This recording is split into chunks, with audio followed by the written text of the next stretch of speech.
David Benavidez versus Demetrius Andrade, coming to you November 25th from Las Vegas, Nevada. This is a very highly anticipated matchup between two undefeated fighters coming to you out of the super middleweight division, which of course is 168 pounds. The winner of this contest is presumably expected to face Canelo Alvarez at some point in 2024. Now, although this is not a title fight, this fight has major ramifications in the 168-pound division. Let's get started with David Benavidez, who will be coming into this fight with an unblemished record of 27-0 with 23 knockouts. Now, the stats suggest that David Benavidez should have the power punching advantage in this contest, as he will be coming into this bout with an 85% knockout ratio compared to Demetrius Andrade's 59% knockout ratio. David Benavidez has stopped 4 of his last 5 opponents.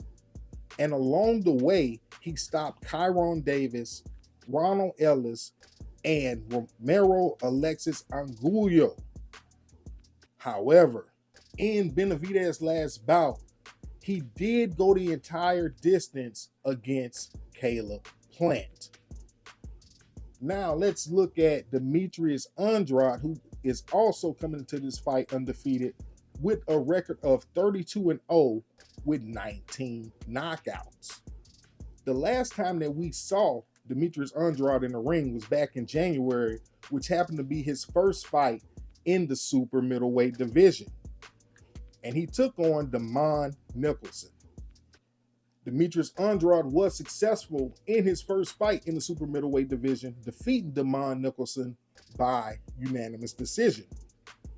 Prior to fighting Damon Nicholson, Demetrius Andrade defeated likes of Jason Quigley via second round TKO, Luke Killer via ninth round TKO, and Andrade was also able to defeat Liam Williams and Marcel Sulecki on his way to this bout with David Benavidez. So, my prediction for this fight is that this fight is going to come down to the recent activity of both fighters and the quality thereof. So let's kind of break it down. I kind of broke this down a little bit. Demetrius Andrade's last 5 fights have come over a span of 4 years and 4 months, which equates to a turnaround fight time on average of 10 months for Demetrius Andrade. On the other hand, David Benavidez, his last 5 fights have spanned over 3 years and 3 months, which gives him an average turnaround fight time of 8 months, give or take a few days. Advantage, David Benavidez. Now, the last time we saw each fighter in the ring, Demetrius Andrade, he fought Damon Nicholson back in January, in which he won a unanimous decision. And the last time we saw David Benavidez was back in March, where he won a decision against Caleb Plant. Advantage, David Benavidez, because he last fought in March, and Demetrius Andrade last fought in January. And that kind of goes with what I was saying earlier about the 5-fight span, because Demetrius Andrade is coming off a 10-month layoff, and Benavidez is coming off an 8-month layoff.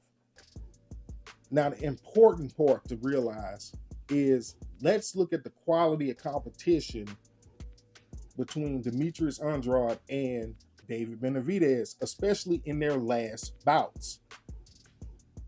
Demetrius Andrade was stepping up in weight, and he took on Damon Nicholson, who isn't, the biggest name in the 168-pound division.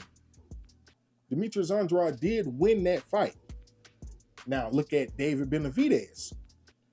He took on Caleb Sweet Hands Plant, who was a champion in the 168-pound division, and David Benavidez looked very impressive in his fight against Caleb Plant. With all of that being said, here at Rounds Boxing Club, we're taking the Mexican monster, David Benavidez, to defeat Demetrius Boo Boo Andrade. Hell, we'll even go out on a limb and we'll say that David Benavidez will stop Demetrius Andrade in between rounds 9 and 12. Be sure to drop down in the comment section and let me know how you guys feel about this fight, who wins and why. Go follow us on Instagram at Rounds Boxing Club. We do appreciate you for watching, and we thank each and every last one of you. And as always, like, subscribe, protect yourself at all times. We out. Peace.